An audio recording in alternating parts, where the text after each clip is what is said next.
Um, we are in May 2007.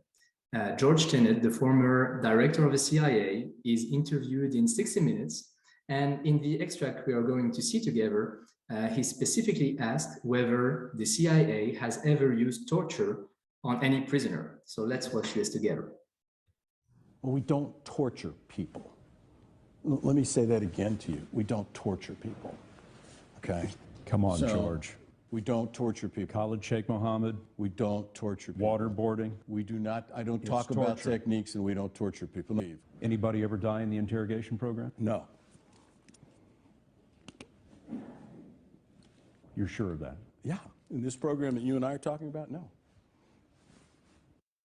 Okay, so what can we see in this extract, and why was I interested by starting with such an example?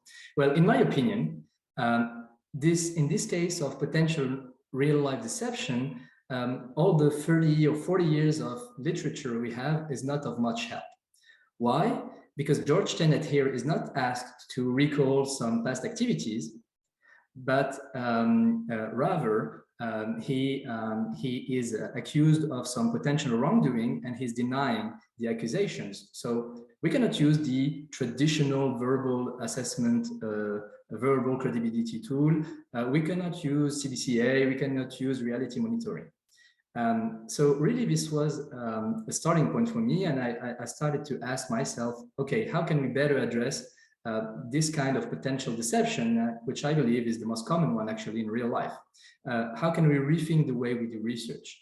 And as a starting point, I thought, okay, maybe if we want to be able to detect some more subtle deception strategies, we have to use a bottom-up approach by starting to study not in the lab, but in real life, what are the strategies people use to deceive their counterparts. So I started a journey, and on a daily basis, and it took me 3 years, I started to observe, analyze, record how people try to deceive other people. So that could be in my own personal real-life interaction, that could be on TV, that could be on historical cases.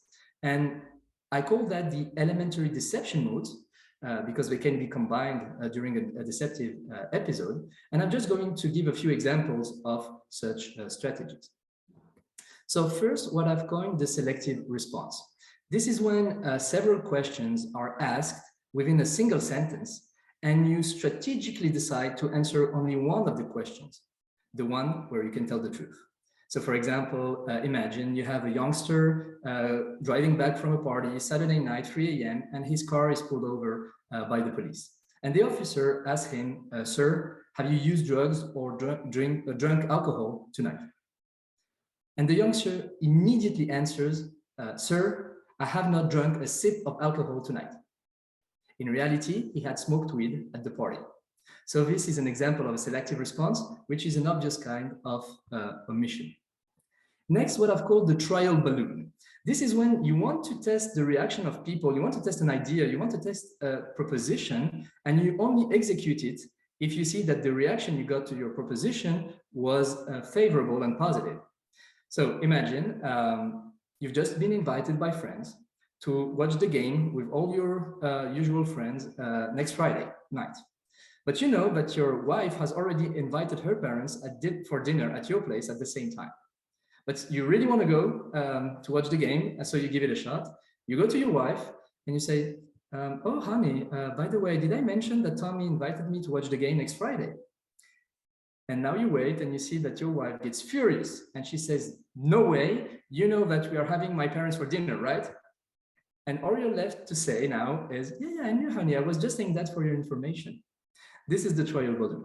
And truth being told, this comes from personal experience.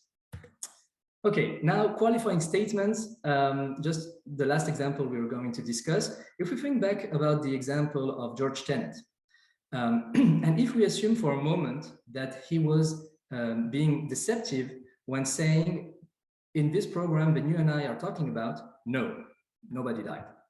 And let's assume that between the lines, what he actually admitted is that in another CIA program, some people did die.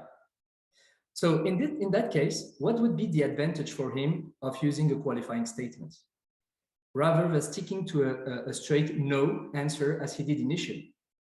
Well, using qualifying statements and modulating your answer with such a strategy allows you to later better justify yourself if confronted with contradicting evidence. In his case, he could later argue that if we go back to and listen carefully to his statement, he was actually factually accurate. So that's the advantage of using a qualifying statement. You can better justify yourself later on. And like that, we observed and recorded 96 other elementary deception modes. We categorized them between several categories, going from omission to falsification and diversion. But also we divided them between verbal and non-verbal elementary deception modes. So just a quick example of a non-verbal deception mode, that would be, for example, an animal playing dead, not to be attacked by a predator. That would be an example of a non-verbal deception mode. Okay, so now the question that naturally arises after doing and performing that work is, how do people mentally choose one deception mode rather than the other one? How do they decide which one is the best one they have? And even before that, how do they decide in their heads if it's better to engage in deception or not? What are the factors? What are the ingredients? What are the variables that we all mentally evaluate to decide to lie or not? And can we build ultimately a theory of lie production? So as we were reviewing the literature on the topic, we came to posit that 5 and only up to 5 criteria or factors determine our decision to lie or tell the truth. And we are going to describe them right now. So first, when considering your option to lie with whatever deception mode, then you need some kind of benefits.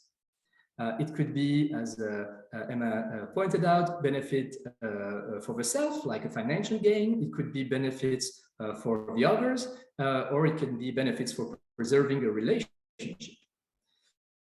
So that's on the advantage side of the equation. But now, of course, lying comes with a lot of disadvantages. First factor, there could be some punishment. If you are not believed when telling a lie, you can have a sanction. Second, there's a risk that your lie won't be believed. So if we just take 2 seconds to think about that, imagine you're a suspect of a crime and you are going to be interrogated by a police officer. And in the first case, the police officer is obviously a very junior police officer. And in the second case, he's a seasoned police officer. Presumably, you would be a little bit more reluctant to engage in a lie with the seasoned police officer because you might think that it's more risky and you have less chance of getting away with your lie. Third, on the cost side, the execution cost of lying. And here we include all the 3 traditional dimensions of cognitive cost of lying, emotional cost of lying, and also the impulse control cost. Last, the one I actually prefer is the dissonance. That is the mental conflict you can experience when lying. And to give us a trivial example, you can be slightly more conflicted if you just promise to tell the truth, to engage in deception right after that. And all those factors, we call them the 5 forces model. And again, we posit, just to be clear, that when you evaluate mentally your option of telling the truth or lying or refusing to answer, up to those 5 factors are can all be evaluated and dictate your decision. Then what could we do? We wanted to go further than simply stating some general principles. So we wanted to have a mathematical algorithmic form for our decision-making process. So here, unfortunately, I don't have the time to fully describe that. It's a little bit long, but I just want to give you a quick view of how we did that. So we introduced some utility functions. Basically, they, you make the difference between the benefits and the cost sides of all your answering options. And then after 3 pages of definitions, we ended up with what we call the decision algorithm that in a mathematical form explains dynamically how you select between your deception modes if you decided to lie or between the option of telling the truth. Okay, now just to conclude, what are the practical insights from this general theory of deception? So we derived many predictions from this theory, but maybe the one I like the most is the idea that using the 5 forces model, you can deter people from engaging in deception in the first place. Or in other words, you could make them more honest. So what's the basic assumption here? Because we are saying that our decision to lie or tell the truth is only a matter of a subjective perception of those 5 factors, then that would mean that artificially manipulating the perception of those factors could deter people from engaging in deception. So how would that work? Well, basically, if you can manipulate the perception of somebody to make, when he's considering his option of telling the truth, his benefits as high as possible, and his costs of telling the truth as low as possible, or much in the same vein, when he's considering his lying options, his benefits of lying as low as possible and his costs of lying as high as possible, well, in theory, you would deter people from engaging in deception. And just as a teaser, we have another manuscript that has been accepted recently, where we tested that in the field study with real-life job applicants for a sales position.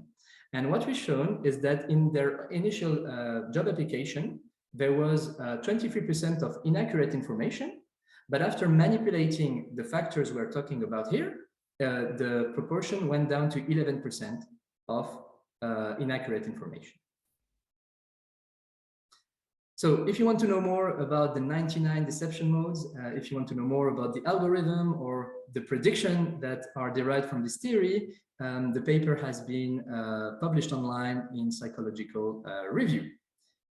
Thank you, everybody.